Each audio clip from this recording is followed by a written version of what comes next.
Hello everyone, and welcome to this newsletter of November 11. Remembrance Day and Anzac Day are commemorated annually in Australia, the former on November 11 today and the latter on April 25. Remembrance Day marks the formal end of the First World War on November 11, 1918, with the signing of the armistice at 11 a.m. Anzac Day marks the first major battle fought together by Australian and New Zealand forces under the Anzac banner. I think it's fair to say that the prominence we give to Anzac Day in our contemporary culture is vastly greater than that afforded Remembrance Day. And this seems odd, because Anzac Day marked a catastrophic defeat with huge Australian and New Zealand casualties. Remembrance Day marked a victory with the surrender of Germany to British and Commonwealth forces, including those of Australia. And yet there's never any air of celebration on November 11. However, on April 25, we often describe the events around Anzac Day as a celebration of the Anzac spirit. I recently read a book called Not Playing the Game: Sport and Australia's Great War by old collegian Dr. Xavier Fowler. The book questions assumptions made about the links between sport and war in Australian society. And it made me reflect that the somewhat contrived linkage of sport and the Anzac spirit by those who are seeking to market professional sport in the modern era may well be responsible for the difference in prominence given to these 2 days. It also made me feel extremely proud that St Joseph's has an old collegian who's rising to prominence as a historian and an author. Today, November 11, the college will pause and commemorate Remembrance Day, as we do Anzac Day each year.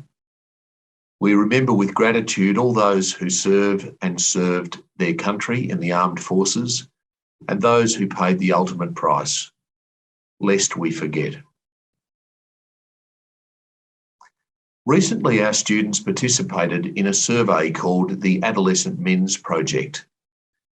Conducted by Edmund Rice Education Australia, the aim of the study was to help us better understand the attitudes of our boys to masculine norms, with a view to successfully promoting respectful relationships and positive behaviours.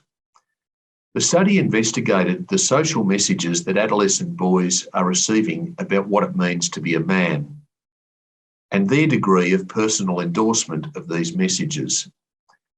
It further went on to investigate the relationship between awareness and endorsement of these social messages and areas of boys' lives, including mental health and well-being.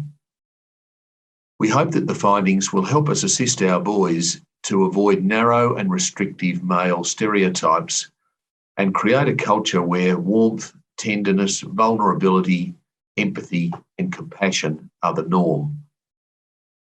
Some of the key findings of the report include the messages that boys receive from society about what it means to be manly are at odds with their own views. The more boys hear or are aware of negative social messages about what it means to be manly, the more they tend to internalise these messages, and this has a negative impact on their social and emotional well-being. Boys who self-report being more honest are less likely to endorse negative messages of what it means to be manly.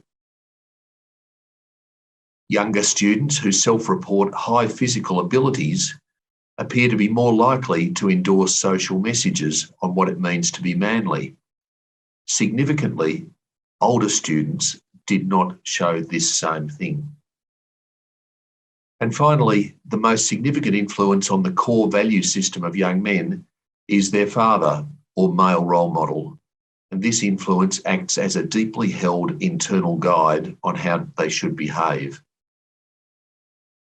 I spoke with the lead author of this study after we received the report, and the study was conducted across 4 EREA schools.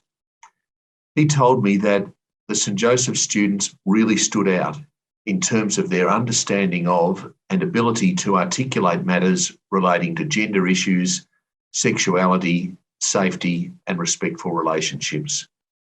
He finished our conversation with, "I don't know what you're doing there at Joey's, but keep doing it. Your boys were outstanding."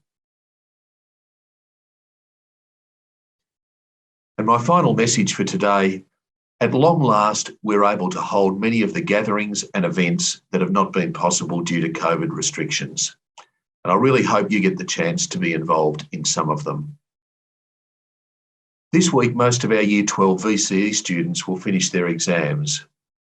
And we all know our Year 12s have had an extremely difficult 2 years where many rites of passage events have been curtailed. I'm delighted to report that we've been able to schedule our Valedictory Dinner on November 26, and that we will be able to welcome boys and families to gather together and celebrate their achievements. Stay well, everybody, and God bless.